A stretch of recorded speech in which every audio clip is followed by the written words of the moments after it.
जनाब वजीर तालीम शफकत महमूद साहब ने हालिया कोरोना वायरस की दूसरी लहर के पेश नज़र दोबारा से तालीमी इदारे बंद करने के अहकामात जारी कर दिए हैं, जिस पर कई तलबा की तरफ से सोशल मीडिया पर खुशी का इजहार किया जा रहा है। सवाल ये पैदा होता है कि ये किस तरह का तालीमी निज़ाम है जिसपे तलबा तालीम हासिल ना करने की खुशियां मना रहे हैं। और आज की वीडियो में हम कुरान की रोशनी में इस सवाल का जवाब जानेंगे। अस्सलाम वालेकुम, मेरा नाम है वसीम अहमद आफरीदी और आप देख रहे हैं अपना चैनल फहमल कुरान।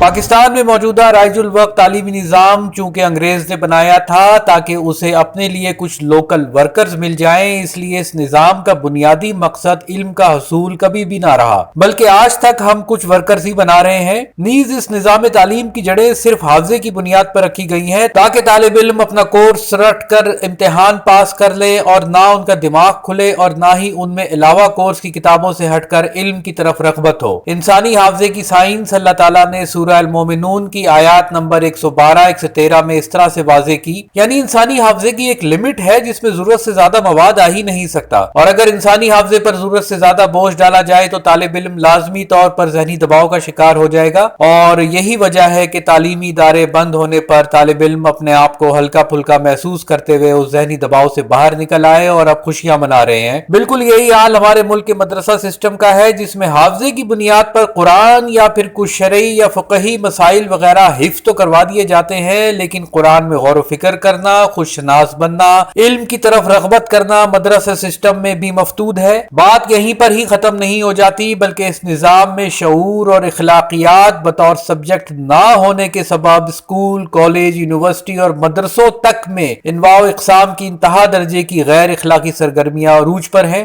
यानी तालीम के साथ साथ इखलाक और शऊर का भी शदीद फुकदान है। अब सवाल ये पैदा होता है कि सारे मसले का हल क्या है। बच्चा दो तरीकों से सीखता है, एक तो वही गैर मतलू के जरिए उसका रब उसे अतराफ के माहौल का मुशाहिदा करवाता है, जिसमें बच्चा रंगों का, आवाजों का, चीजों के मुख्तलिफ प्रपोर्शन का और सबसे बढ़कर रिश्तों की पहचान कर रहा होता है, और दूसरा वो दुनिया का इल्म है जो हम उसे दे रहे होते हैं। कुरान में अल्लाह ताला ने दोनों तरह के इल्म की बाबत आयात नाजिल फरमाई हैं। इस ज़िम्न में आप बच्चों की परवरिश के हवाले से ऊपर दिए गए लिंक पर क्लिक करके 6 वीडियोस पर मुश्तमिल सीरीज देख सकते हैं। बहर कैफ आज हम बात करते हैं दुनियावी तालीम की। सूरह अल बकरा की आयत नंबर 104 में अल्लाह ताला ने फरमाया, रायना ना कहो बल्कि उनजुरना कहो, और सुनने वाला भी बात को तवज्जो से सुने, यानी दोनों वन पेज पर हों। अब सवाल ये पैदा होता है कि इस आयत का तालीमी निजाम से क्या ताल्लुक वास्ता है। बहुत गहरा ताल्लुक है। सबसे पहली बात तो ये कि इस कुरान में मुख्तलिफ मज़ामीन इस तरह से आ रहे हैं जैसे इंसान के दिमाग में एक के बाद दूसरी सोच बनती है,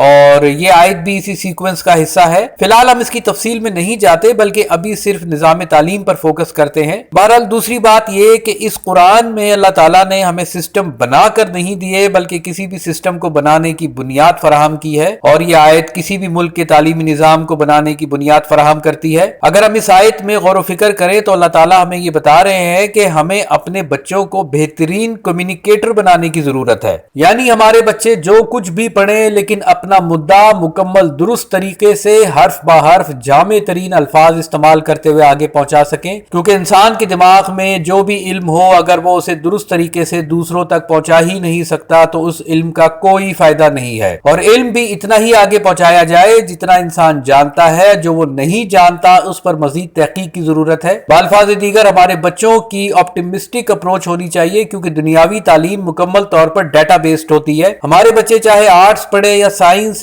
लेकिन अगर उनकी ऑप्टिमिस्टिक अप्रोच होगी तो वो हर मजमून को वैसा ही समझने की ना सिर्फ भरपूर सलाहियत रखना शुरू कर देंगे जैसा कि उसे समझे जाने का हक है, बल्कि उसकी मजीद गहराई में जाकर नई नई इख्तरा भी ढूंढने की सलाहियत रखना शुरू हो जाएंगे, और इसी मुकाम से उनके अंदर कोर्स की किताबों से हटकर मजीद इल्म हासिल करने की जुस्तजू खुद ब खुद पैदा होना शुरू हो जाएगी। अब सवाल ये पैदा होता है कि ये सब कुछ अमली तौर पर कैसे मुमकिन होगा। इसका बहुत ही आसान तरीकाकार है जो इसी आयत में आया है, और वो ये कि हम اپنے بچوں کو لینگویج کے طور پر اسکولوں میں اردو یا انگریزی سکھاتے ہیں، اس کی بجائے اگر ہم زبان کے ماہرین کی مدد سے لینگویج کا ایسا کورس مرتب کریں جس کے بعد ہمارے بچے ہر طرح کی زبان کو ڈی کوڈ کرنے کے قابل ہو جائیں، تو آئندہ آنے والی زندگی میں انہیں دنیا کے کسی بھی کونے میں زبان کا مسئلہ نہیں ہوگا، کیونکہ دنیا کی ہر زبان اصل میں کچھ کوڈز ہی ہیں۔ لیکن دھیان رہے کہ یہ صرف ایک بنیاد ہوگی اپنے بچوں کو بہترین کمیونیکیٹر بنانے کی، کیونکہ قرآن ہمیں کسی بھی سسٹم بنانے کی صرف بنیاد ہی فراہم کرتا ہے۔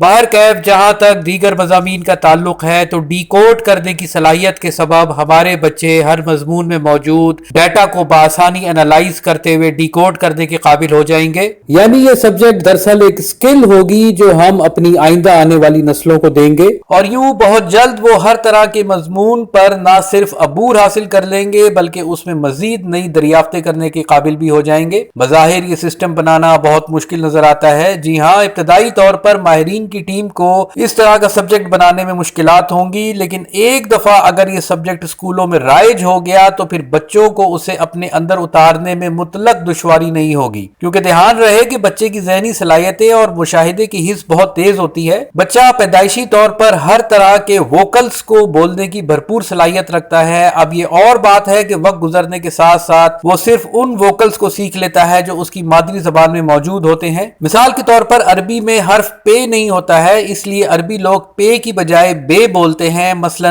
پاکستان، یا پھر انگلش میں حرف تے نہیں ہوتا ہے، اس لیے انگریز تے کی بجائے ٹی یا پھر ٹے بولتے ہیں، مثلا پاکستان۔ آج اگر ہم چاہیں تو پوری دنیا میں اس طرح کا سبجیکٹ رائج کر کے اپنی اگلی نسلوں کو مختلف زبانوں کی قید سے آزاد کرتے ہوئے نہ صرف ایک زبان میں باندھ سکتے ہیں تاکہ انہیں آپس میں کمیونیکیٹ کرنے میں آسانی ہو، بلکہ پوری دنیا کے اسٹوڈنٹس ایک ہو کر علم کی نئی دریافتوں میں آگے سے آگے بڑھ سکتے ہیں۔ جہاں تک شعور کا تعلق ہے تو اس کے لیے قرآن ہے، اور اس اسکل کے سبب ہمارے بچے قرآن کو از خود ایکسپلور کرتے ہوئے قرآن میں ہی موجود علوم سے متعلق آیات کو بنیاد بنا کر تحقیق کے نئے دروازے کھولنے پر قادر ہوتے چلے جائیں گے۔ ہمارا آج کا موضوع اختتام پذیر ہوتا ہے۔ اگلے خطاب کا موضوع ہوگا کیا قرآن میں ہرزہ سرائی بھی نازل ہوئی ہے؟ اس وقت تک آپ سب پر سلامتی ہو۔